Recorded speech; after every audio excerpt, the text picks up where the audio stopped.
बिस्मिल्लाहिर्रहमानिर्रहीम अस्सलामु अलैकुम रहमतुल्लाह। इस्टेब्लिशमेंट की जानिब से हुकूमत को ये बता दिया गया है कि जो गोलियां चलवाने का ऑर्डर हुकूमत ने दिया था वो हम अपने सर नहीं ले सकते और इसकी ज़िम्मेदारी जो है हुकूमत को ख़ुद उठानी होगी। हुकूमत को अपने सर ये ज़िम्मेदारी लेनी होगी और ये नहीं हो सकता कि हुकूमत इससे निकल जाए, भाग जाए। हुकूमत इसकी ज़िम्मेदारी ना ले और सारी ज़िम्मेदारी जो है वो इस्टेब्लिशमेंट के ऊपर डाल दे।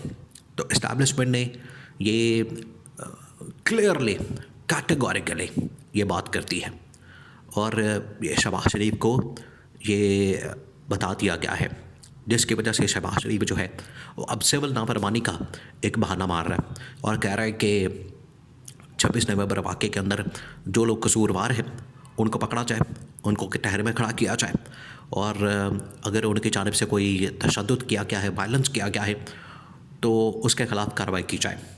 अब मामला बड़ा बिगड़ चुका है और शहबाज शरीफ जो है वो सफाइयाँ दे रहा है। शहबाज शरीफ अपना वजाहत दे रहा है। शहबाज शरीफ आके कोई ना कोई कहानी बयान कर रहा है, कोई ना कोई मामला सामने रख रहा है और कोशिश कर रहा है कि इस किसी तरह से इस मामले से जान छुड़ाई जा सके।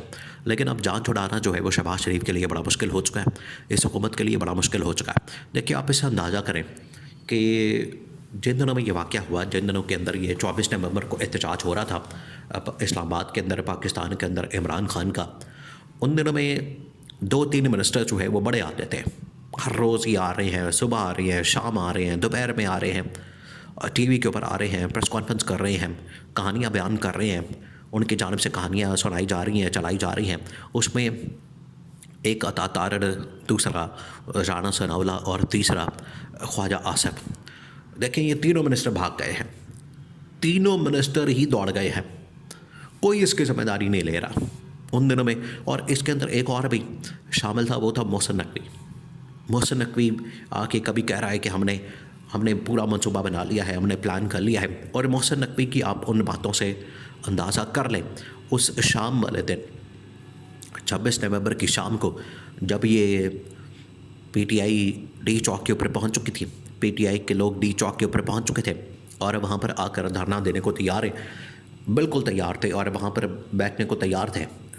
एन उसी मौके पर मोहसिन नकवी की जानिब से ये ख़बर चला दी गई और प्रेस कॉन्फ्रेंस के अंदर ये बात कर दी गई कि अब हमें मजबूर ना किया जाए, अगर हमें गोलियां भी चलानी पड़ी तो हम फिर चला देंगे, हम फिर किसी का लिहाज नहीं करेंगे। ये वो बात थी जिसने इस पूरे मंसूबे को, हुकूमत के पूरे मंसूबे को बेनकाब कर दिया और पूरा मंसूबा खोल के रख दिया कि हुकूमत का मंसूबा ये है कि किसी वक्त भी PTI के ऊपर और उनके कारकुन मरकज़ सपोर्टर्स के ऊपर गोलियां चलाई जा सकती हैं, उनके ऊपर सीधे फायर किए जा सकते हैं, उनको मारा जा सकता है और उनको निशाना बनाया जा सकता है और उनको गोलियां मार के यहाँ पर शहीद किया जा सकता है। ये मैसेज जो है वो उस वक्त क्लियरली पहुँचा दिया गया था मोहसिन नकवी ने ये बात कर दी थी। और सेम उसी वक्त जो है अता तारड़ की जानिब से, राना सनाउल्लाह की जानिब से और ख्वाजा आसिफ की जानिब से भी बात की गई थी और उन्होंने भी कह दिया था कि अब हम बिल्कुल गुरेज नहीं करेंगे गोलियां चलाने से, फायरिंग करने से, इन लोगों को मारने से, क्योंकि ये तशद्दुद करने आ रहे हैं। हालांकि इस किस्म का कोई भी सबूत इनके पास है ही नहीं। तशद्दुद करने आ रहे हों तो उनके पास असला हो, उनके पास वेपन हो, उनके पास जो है वो कोई इस तरह का असला हो। जबकि जितने लोग इस वक्त ज़ख्मी और शहीद हुए हैं वो जब हस्पताल में पहुँचे हैं तो हस्पताल में कुछ वीडियोस तो सामने आई हैं। अगर इनमें सबूत होते असले के या बाकी चीज़ों के या तशद्दुद के तो हुकूमत तो एक मिनट ना लगाती, वो तमाम के तमाम सबूत जो है वो पब्लिक के सामने रख देती। लेकिन वहाँ से जो लाशों की वीडियोस निकल रही थी सिर्फ उसको दबाया जा रहा था और सिर्फ लाशों की वीडियोस थी। या किसी के पास कोई भुने हुए छोले निकल आते थे या किसी के पास कोई 3310 तरह का मोबाइल निकल आता था, बस इसके अलावा कुछ नहीं निकलता था। तो वहाँ पर लाशों से, ज़ख्मियों से असला बरामद होना चाहिए था। अगर तो वो तशद्दुद के लिए, वायलेंस के लिए या मार धाड़ के लिए या गोलियां चलाने के लिए आ रहे थे तो हुकूमत उनके ऊपर ये सिर्फ एक इल्ज़ाम या बहाना बनाकर उनके ऊपर गोलियां चलाना चाह रही थी और ये इन्होंने फिर चला दी।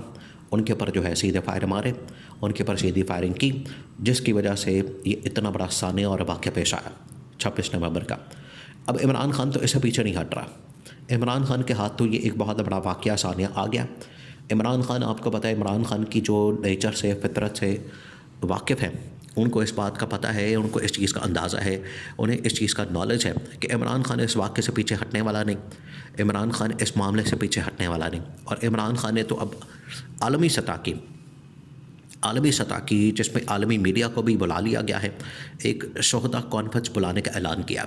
और इमरान खान ने कहा कि ये शोहदा कॉन्फ्रेंस जो है पाकिस्तान के अंदर रखी जाए, पेशावर के अंदर, लाहौर के अंदर मुश्तरका टाइम पर रखी जाए, मुश्तरका तौर पर बयां वक्त रखी जाए, और आलमी मीडिया को बुला के तो तमाम शोहदा के लवाहिकीन और ज़ख्मियों को आवाम के सामने, पब्लिक के सामने, दुनिया के सामने किया जाए, ताकि ये अपनी जो कहानी है कि उस वक्त क्या हुआ था वो सारी सुना सके। तो अब हुकूमत जो है वो गोलियां चलाने की ज़िम्मेदारी अपने सर पर लेने से कतरा रही है, भाग रही है, दौड़ रही है, गुरेज कर रही है, लेकिन इस्टेब्लिशमेंट इनको भागने नहीं देगी। इस्टेब्लिशमेंट को पता लग चुका है कि हुकूमत जो है वो इससे जान छुड़ाना चाहती है। हुकूमत ने सारा मलबा डाल दिया बड़ी वारदात डालते हुए इस्टेब्लिशमेंट के ऊपर। इन्होंने अब ये सिविल नाफरमानी, और शहबाज शरीफ ने इस बात का ऐलान कर दिया, शहबाज शरीफ ने कह दिया कि जो भी इसके ज़िम्मेदार है अब हमने जाके उनको पकड़ना है। यानी PTI के ऊपर दोबारा से क्रैकडाउन करें, PTI के ऊपर दोबारा से ऑपरेशन करें। एक तो PTI इसके अंदर विक्टिम पार्टी है, PTI के ऊपर ये जुल्म और जबर और तशद्दुद किया गया है। दूसरा ये कह रहे हैं कि PTI के ऊपर ही अब हमने ऑपरेशन करना है और PTI के लोगों को ही गिरफ़्तार करना है। ये वही हरबा है कि इनको दबा दिया जाए, बात कहीं बाहर ना निकले, मामला कहीं बाहर ना आए, और हकीकत जो है वो लोगों के सामने ना आ जाए, जिसकी वजह से ये ऑपरेशन कर रहे हैं और दोबारा से क्रैकडाउन करने का फ़ैसला किया गया PTI के ऊपर। लेकिन ये अब इस वाला क्रैकडाउन जो है वो किसी सूरत भी कामयाब नहीं होने वाला, और इस्टेब्लिशमेंट ने इनको बता दिया है, आपने गोलियां चलाई हैं, आपकी जानिब से गोलियों का हुक्म दिया गया है, आपकी जानिब से ये ऑर्डर दिया गया है, आपने 245 आर्टिकल का इस्तेमाल करके लॉ इन्फोर्समेंट एजेंसीज़ को तैनात किया। तो जब लॉ इन्फोर्समेंट एजेंसीज़ को तैनात किया जाएगा और फिर उनको ऑर्डर भी दिए जाएंगे, उनको कहा भी जाएगा, तो कानून नाफिज करने वाले इदारों के पास तो फिर असला होता है, हथियार होता है, वो तो फिर चला देंगे। लेकिन असल में इसका ऑर्डर करने वाला, हुक्म देने वाला, ये सारा मंसूबा बनाने वाला, इसका बाकायदा नोटिफिकेशन निकालने वाला तो हुकूमत वक्त होती है, और हुकूमत वक्त को ज़िम्मेदारी लेने से अब गुरेज नहीं करना चाहिए।